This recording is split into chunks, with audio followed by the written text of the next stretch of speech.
Welcome to the deep dive.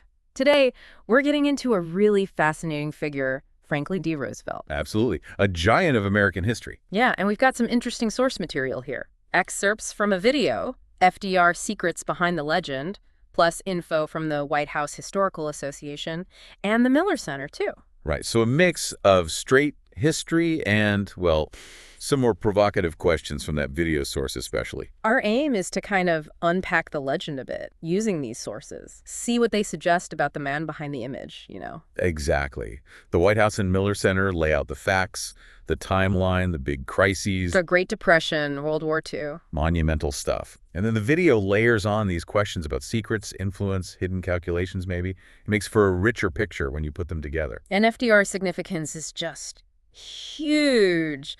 Longest-serving president, steering the U.S. through those two massive crises. People remember the confidence, the fireside chats. That reassuring voice, yeah, it's iconic. But that's what we want to explore, right? What do these sources hint at beyond that? The challenges, the key choices, maybe some things that were kept quiet. What secrets or strategies do they point towards? Let's find out. Where should we start? Early life. Makes sense.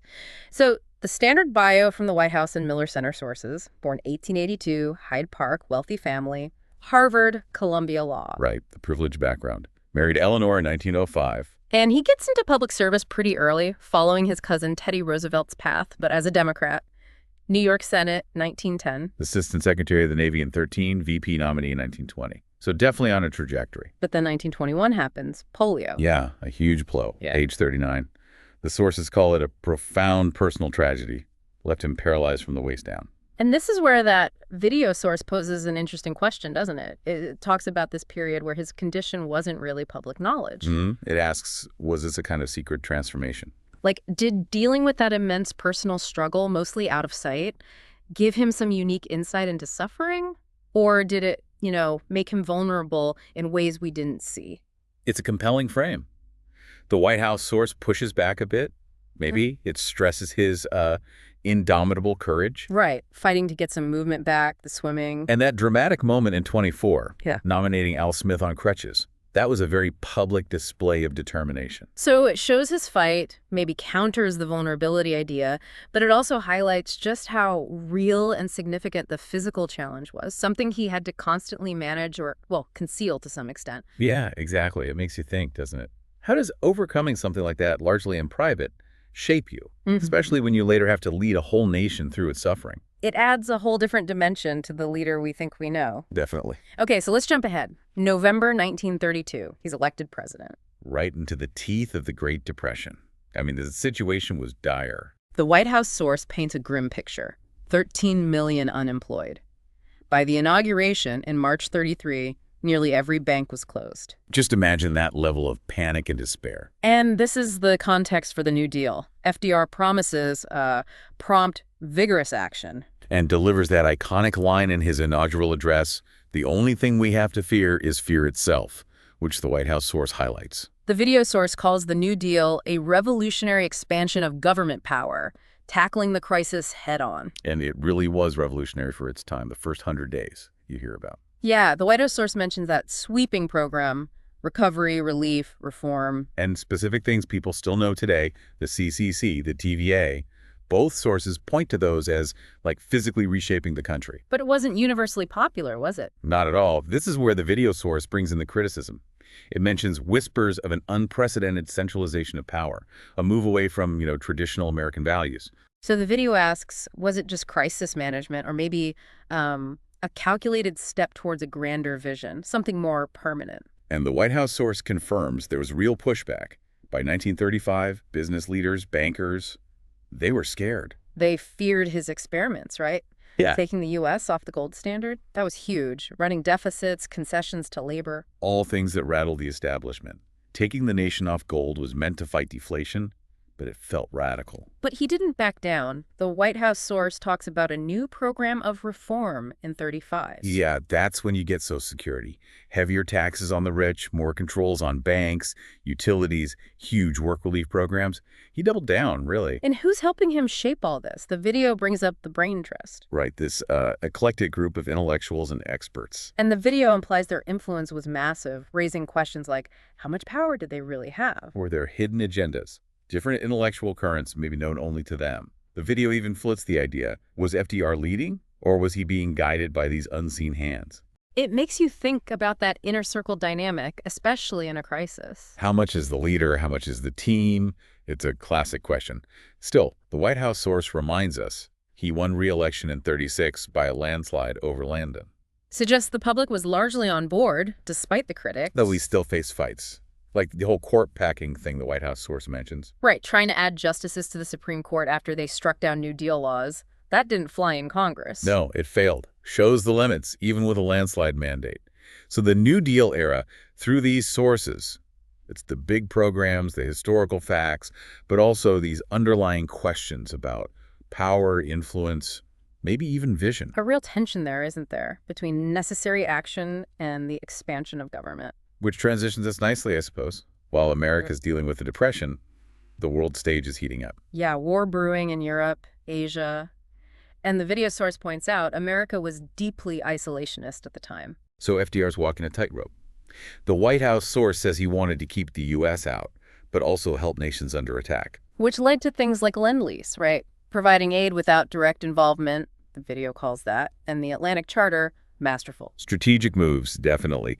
But this is where the video source gets really pointed. It asks about the path to war, using the phrase calculated deception. Yeah, did the administration know more about Pearl Harbor coming than they let on? Was it all a strategy to, nudge America into the conflict? Or was it just inevitable? Crucially, the sources ask these questions. They don't definitively answer them. The White House source states the fact. Japan attacks Pearl Harbor December 7, 1941. And FDR then organizes the nation for war. The outcome is clear. But the video invites that look under the surface at the lead-up. Was it strategy, unavoidable fate, or something else? And even during the war, the White House source notes FDR was already thinking past it, planning for the United Nations, trying to avoid past mistakes, like with the League of Nations. Right. So war footing, but also future planning. And FDR becomes this central global figure. Forging alliances with Churchill, Stalin. The video calls him a key player. But those alliances weren't simple.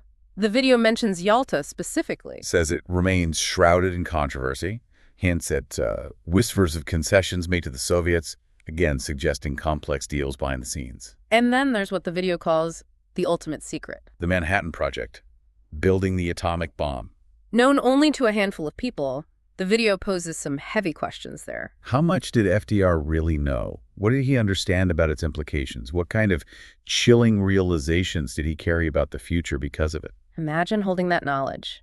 And alongside these huge global secrets, the White House source reminds us of tough domestic calls during the war. Like the 1942 executive order leading to Japanese-American internment camps, upheld by the Supreme Court then, but obviously viewed very differently now, shows the immense pressures and difficult, sometimes tragic, decisions of wartime leadership. So the war years, it's the entry, the alliances, the planning for peace.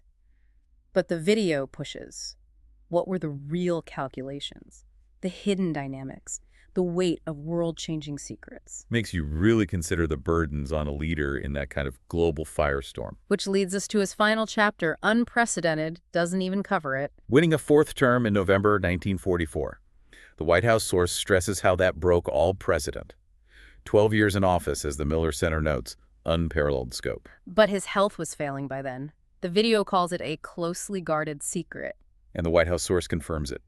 His health declined, and he died April 12, 1945 at Warm Springs, Georgia. Cerebral hemorrhage. And the video again asks, did his declining health affect his leadership in those final crucial months? Or did it, maybe, show even greater resolve to see it through? It's speculative, of course. The video also adds that little human touch, mentioning his dog, Fala, often seen with him near the end. Yeah, and it leaves us with that final thought. What unfulfilled visions or profound burdens did he take with him? Things maybe only his closest circle knew. It really brings us back to the beginning. The Miller Center says he guided America through crisis with confidence, optimism, and political savvy. The White House source says he helped Americans regain faith in themselves, brought hope, powerful legacies. Absolutely. But as the video puts it, he's this titan who redefined America, yet remains an enduring puzzle. A good way to put it. So that wraps up our deep dive into these specific sources on FDR. We've touched on polio's impact, the New Deal's complexities and critics, the road to war, those massive secrets like the bomb, and his final term. Yeah, and looking at these sources together, you get this picture of a leader under just immense, almost unimaginable pressure.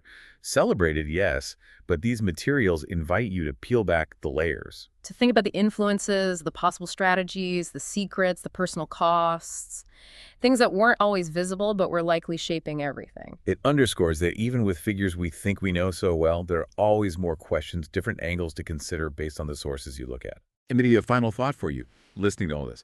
Considering the scale of the challenges FDR faced and the questions these sources raise about secrets, about calculations, about health, how much of a leader's public face, that image of strength, is maybe a necessary construction?